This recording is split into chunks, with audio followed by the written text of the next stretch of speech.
Hello, namaste. So we're talking about the new book coming out that I've written on the remedies in Vedic astrology, and we're in the process of performing 12 days of puja rituals for the Navagrahas and the Nakshatras, and we'll end with a big yajna. We're offering over 200 different herbs. So today we're performing Ketu Shanti Pujas. And so I want to talk just a little bit about Ketu in the Vedic astrology. The Vedic astrology is a very remedy-based system. Other systems of astrology, they talk a lot about predictions. And they can make very precise predictions if an astrologer is good. We have to remember that astrology is not an intellectual science. It's a system of divination, a process by which we can meditate and focus our minds to connect with the devas. And we can talk to the planetary devas, and they tell us what we may expect or what things need to be done if we're experiencing different problems in life. So Ketu is one of the 9 planets in the Vedic astrology. Ketu and Rahu both are not physical planets. They don't have any physical substance out in space like the other planets. And we call them all planets, but they're not all planets. The sun is a star. The moon is a satellite. The other 5, they're planets except for Rahu, Ketu. They're placed in orbit where the eclipses are formed. And the Vedic sages have noticed that their placement at the time of birth is so important. It has so much impact on a person's life that they've given them the status of planets. In earlier times, there were 7 planets in the Vedic system, but now there's 9. And so Rahu and Ketu, because they have no physical substance, they tend to indicate very subtle things. The other planets, they all indicate some aspect of the material realm. The sun indicates a person's father. The moon indicates a person's mother. Mercury may indicate people's friends. Mars indicates the siblings. Jupiter indicates a person's children, or maybe a woman's husband. Rahu and Ketu indicate the ancestors. They're deceased. They have no physical form anymore. So different schools of thought will say Rahu indicates maternal or paternal ancestors. My gurus have taught me that the Rahu indicates the paternal ancestors and Ketu indicates the maternal ancestors more so. But either of them can indicate any of the ancestors. They also relate to the Sarpa Devas, the class of spiritual beings, this snake-like form. And in the imagery, there's snakes. So they say they were just one before they became 2. Rahu and Ketu, they were just one. They were a demon. And at that time, they tell in Puranas, at that time that they were churning the ocean of milk.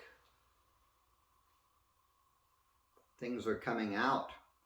And Devas and Asuras were working together, the gods and the demons, to churn this ocean of milk so these things would come out. And one by one, in turn, they're giving these things to Devas and Asuras. And then the Amrita Kalasha came out, the pot of immortal nectar. And so it was supposed to go to Asuras, but the Devas said, no, this is too good. We should have this one. So they had a great battle to see who would get this Amrita Kalasha. And the Devas won. And so the Devas were lining up to take the Amrita, like prasadam. They were dishing it out so each could drink and become immortal. And Lord Vishnu came in the form of Mohini Avatara. Mohini was distributing the Amrita.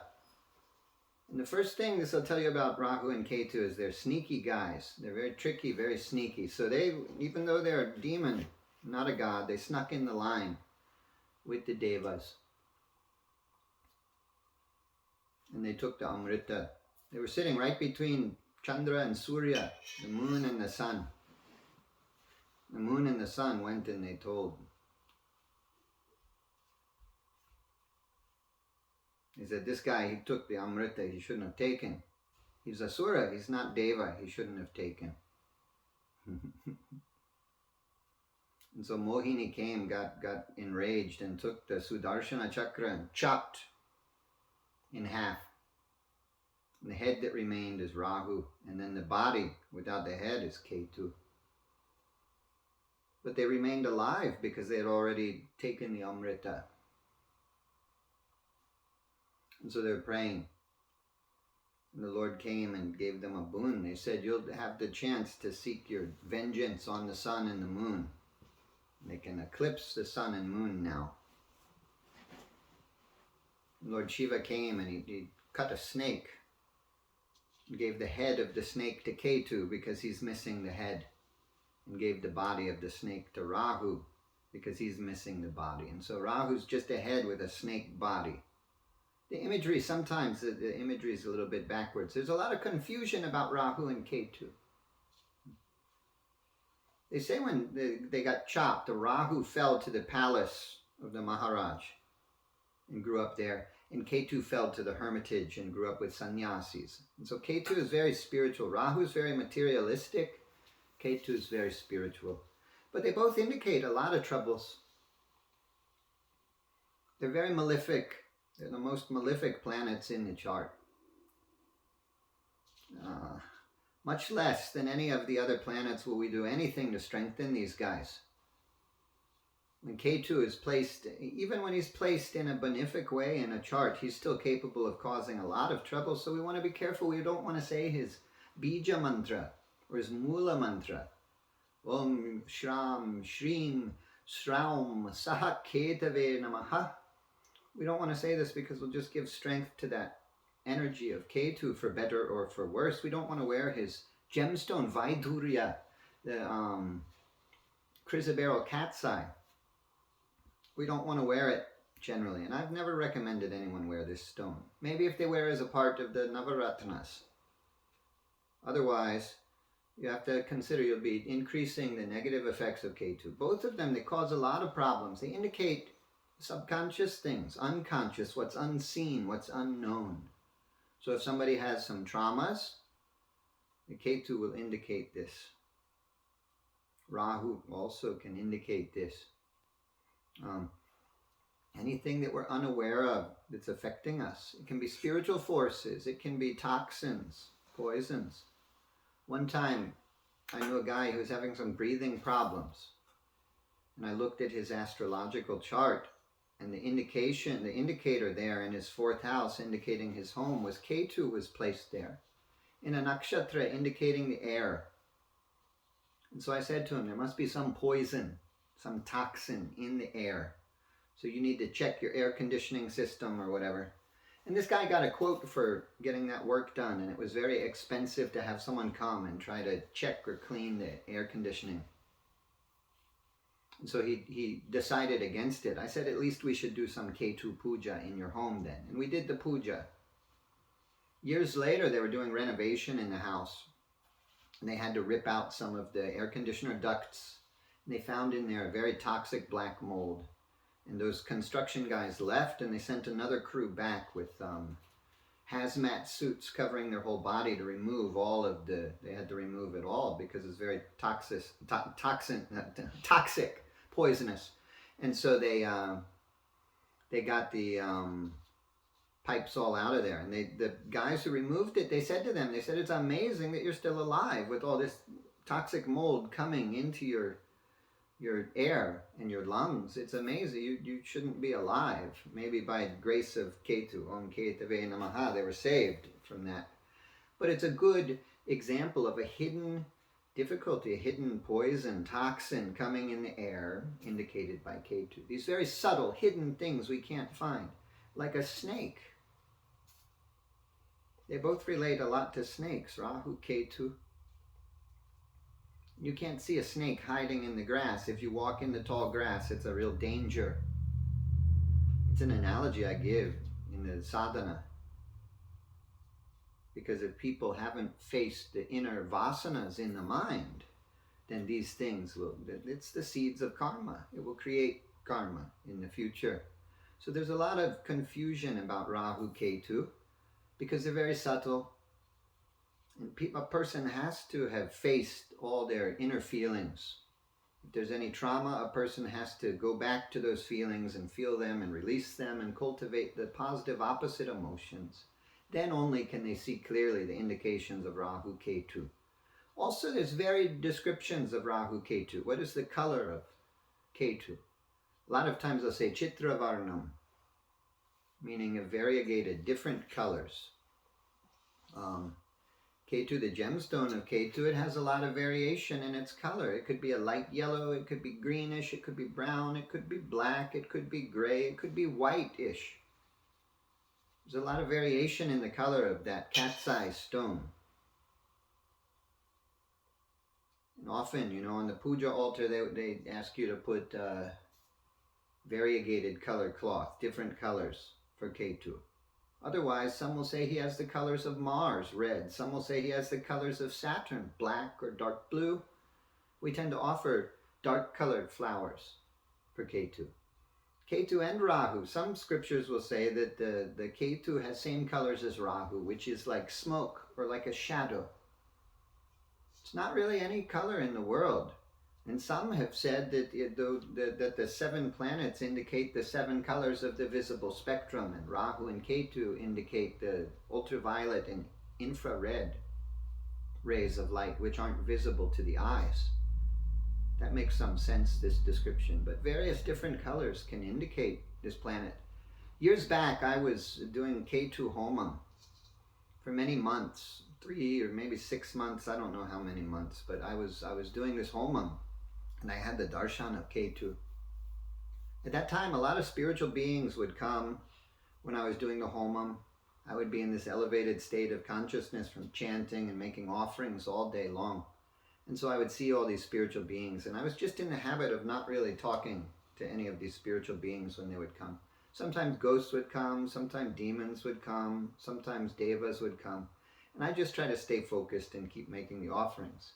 Om Ketave Swaha, or whatever. And so I was in the process of chanting the 1,000 names of Ketu and offering it into the fire. And I saw this huge figure, 9 or 10 feet tall. It was like a person, but 9 or 10 feet tall. And it was very shocking, very alarming. And I was accustomed to seeing demons come and ghosts and everything, but this was very shocking. I felt somewhat terrified. So much I stopped, even though that wasn't my regular practice. I stopped. And I spoke to this being and I said, "Who are you?" And when I saw Ketu looked like kind of a light tan brown color is what the color of this figure I saw. But he was very terrifying. And that's when Ketu said to me, he said, "You are the one whose names I am chanting." And I felt a little confused as I thought about this statement. And then I said, "Oh, well, God is in everything. Everything is God." Ketu is a very spiritual planet, talking probably some mystical philosophy. That the devas are within the person, in the human heart, because they know that they're in the formless absolute from which everything comes, the Brahman of the Vedas. So they know that their soul is the same as the soul of God, that's the soul of everything. So, the person is the deva, deva is the person. So Ketu is saying, "I am Ketu, I'm the one whose names you're chanting," but he was saying he was me, I was him. It was confused. Then I understood, and I did pranams. I bowed, and I took his blessings. He didn't really say anything more than that. At the conclusion of that ceremony, I went out to walk. I felt, okay, we finished a big, long ceremony. I had made the Purnahuti, the final offering, into the fire. And I went out to walk a little bit. And they say Ketu relates to dogs. And I saw some dogs. There was a young girl, maybe 13 years old, walking a big German Shepherd. And then in the distance, a guy came and he was walking an even bigger Saint Bernard. And the Saint Bernard, friendly, gentle dog. German Shepherd, they can be crazy. They probably shouldn't have let this 13-year-old girl walk the German Shepherd. But so the German Shepherd saw that Saint Bernard and got very angry. or frightened or whatever and start barking like I'm going to kill you. And the St. Bernard kind of looked at the German Shepherd and kind of like thought, well, I'm about 3 times your size, but okay, if you want to, come on. And German Shepherd started running toward the St. Bernard. And that poor girl, for a little while, she kept up. Then she fell, and then she was really trying to hang on to the leash she was dragging on the ground behind this German Shepherd. Then she just let go eventually. Now the German Shepherd just running toward the St. Bernard. And I thought, well, I don't want to see a fight. I don't want these dogs to try to hurt each other. Let me try to calm down the German Shepherd. So as the German Shepherd starts coming toward me, to pass me, going for the other dog, I say, hey puppy, hey dog, it's okay, be calm, be calm. And now the German Shepherd is charging me, not the St. Bernard. And so as the German Shepherd got close, I guess his instinct, he jumped and went straight for my jugular vein. And I guess my instinct, I went, ah! And so he bit into my arm to the bone, and I'm bleeding. I went home and put the turmeric on it. And that was Ketu clearing the karmas, I think. A lot of difficulties like this can be indicated by Ketu and Rahu. And sometimes when we perform the remedies, if we have too much resistance in the conscious mind to face the mental vasanas, these kind of things happen. Situations occur to help us tap into these emotions and release the karma. But if we have courage to face our emotions about our past experiences, face our thoughts, and we need not experience any of these karmas. And that's the beauty of the remedies and of Rahu and Ketu. Indicate the karma. They indicate past life karma. They indicate negative spiritual forces. They indicate possession. They indicate black magic. They indicate demons. They indicate ghosts and negative spiritual energies and entities of all sorts. But they indicate what's unknown, what's hidden, what's subconscious, what we're unaware of. And Ketu is a lot about consciousness. In some circumstances, Rahu can give us some material blessings in the world. Ketu will give you no material blessings in the world at all. He just will cause you trouble in the world. Ketu is often responsible for what we call sannyasa yogas in the chart that make a person like a sannyasi, like a renunciate, like a monk.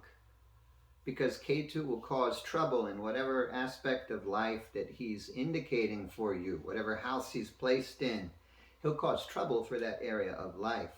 But if he's placed well, he'll also make a person more spiritual, because Ketu is the indicator of moksha, liberation. And so he can liberate us from all sorts of troubles. It's a beautiful thing, beautiful concept. Ketu is a very spiritual planet. And the snake also relates to the Kundalini Shakti, this force of spiritual awakening. So Ketu can awaken a person. If a person has a very auspicious Ketu in their 12th house, that person may gain moksha in this lifetime, because Ketu gives that kind of blessing. It doesn't really tend to help us in our material assets. He can maybe help relieve the troubles, but we never want to pray to Ketu to help us get a job or a good wife, or even to get clear from a disease. From the perspective of Ketu, probably a disease is blessing us by bringing back our negative karma. And so the disease will help us and free us. And so Ketu may like that. Ketu is very pleased when we do sadhana, when we perform austerities, tapasya, all these kind of things. A very good remedy is doing all kinds of spiritual rituals for Ketu. But we don't necessarily want to say his mantras. It may be safer to invoke the overlords of Ketu. And they always say, pray to Ganapati if you have trouble with Ketu. Om Gam Ganapataye Namaha. Om Gam Ganapataye Namaha will help with the problems of Ketu. Or the overlord also we could say is Lord Brahma or Lord Chitragupta. We can more safely pray to these if we want to just practice a mantra. But if we want to make offerings and puja, and we can offer the horse gram, kuluta, kut, they may call it, horse gram grain is very sacred to Ketu. We can offer spiritual remedies. If you want to get a rudraksha or a yantra that's blessed in a sacred place and give it to someone to help them, this will please Ketu.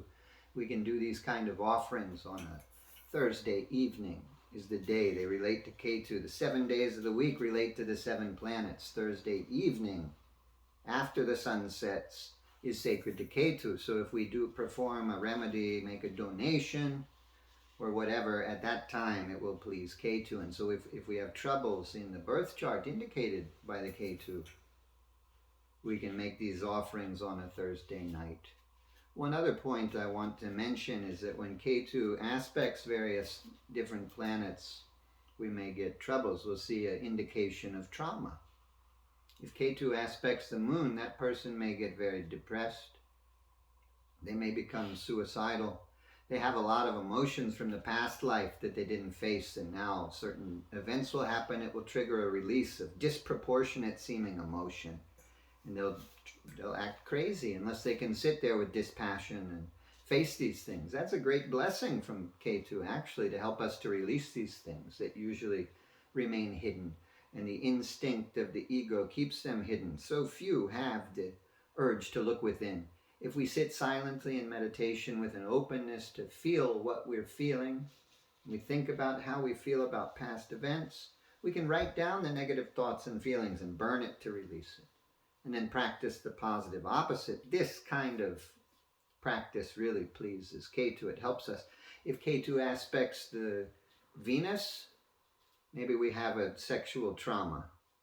Maybe the person was raped in this life or past life, or they have some sexual abuse, sexual harassment possibly. If the Ketu aspects various other planets, we get all sorts of specific sort of difficulties or troubles. And if the Ketu aspects Mercury, maybe this trouble will affect our speech. Maybe we had some trauma interacting with our friends or our enemies, and maybe that makes us shy and gives us a speech impediment. Maybe we start to stutter. So we go back and we face those memories and we release the trauma around it. We get free from the difficulties caused by Ketu and Rahu. This is the theory of remedies and a little description of the nature of Ketu, who's a very spiritual planet, the most spiritual planet. Jupiter's a very spiritual planet. Saturn's a very spiritual planet, but Saturn's very orthodox. Saturn will follow the tradition to the T. Ketu is more heterodox. Ketu will not necessarily follow the tradition. Ketu follows the spiritual energy. However it guides him, however it leads him. He follows the experience. He gives mystical and occult knowledge. And based upon this occult knowledge, people can do what the devas are telling them to do. They can follow the spiritual energy of the need of the time. They need not follow the scriptures. If they have a very auspicious Ketu, or if they've done a lot of sadhana and they have Ketu's blessing, they can do what is needed in that situation, not necessarily follow the specific recommendations of the scriptures. Same as once a person is realized, once they attain nirvikalpa samadhi, and bring that realization into their waking conscious state, they need not follow the rules. They need not do all the sadhana. They have that realization. Everything they do will be a worship. Everything they do will be selfless and a blessing for the world, because the delusion of the separate self has disappeared by the grace of Ketu. So a realized master may do crazy seeming things. They may tell the devotees, do your practice, say a mantra, say a mantra, say the mantra. And they wake up, they don't necessarily do that. They may wake up and start writing emails to their disciples to try to help others to get that same freedom that they've attained. So like this, they don't need to necessarily follow every rule. Ketu need not do that, because Ketu brings about the real spiritual knowledge, which is an experiential knowing, not an intellectual concept. So today we'll be performing Ketu Shanti Puja. We'll be broadcasting that on the Somamata Facebook page, and we're continuing with these Navagraha Pujas. So, Om केतुन् कृण्वन् केतवे पेशो मर्या अपेशसे समुषद्भिरजयथाः ॐ केतवे नमः अधिदेवता प्रध्यधिदेवता स इथय्य भगवते केतवे नमः ॐ शान्ति शान्ति शान्तिः